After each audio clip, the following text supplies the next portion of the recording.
প্রিয় দর্শক, আজকে ওয়ার্ল্ড টি-20তে একটি মহা খেলা দেখতে পেয়েছে পুরো বিশ্ব।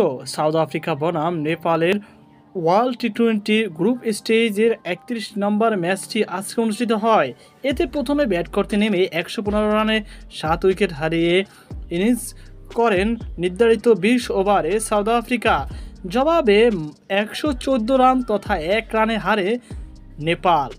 নেপালের এই হারে অত্যন্ত শোকাবহ হয় ক্রিকেট প্রেমীরা।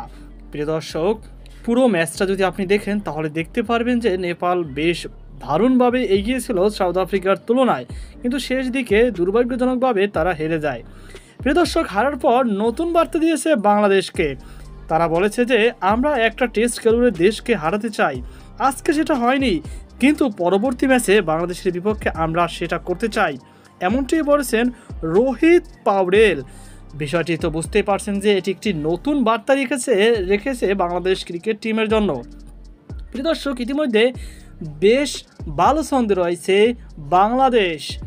নেপালের সাথে যদি অঘটন না ঘটে তাহলে সুন্দরভাবেই সুপার 8-এ পৌঁছে যাবে টিম বাংলাদেশ। এর আগে বাংলাদেশের সঙ্গী হয়েছে এই গ্রুপ ডিতে সাউথ আফ্রিকা। তো প্রিয় দর্শক, যে বার্তাটি নেপালের রোহিত পাউডেল দিয়েছে সেটা কি সফল করতে পারবে আদৌ? দেখা যাক সেই ম্যাচটি। তো আজকে পর্যন্তই। সকল ভালো থাকুন, সুস্থ থাকুন। আল্লাহ হাফেজ।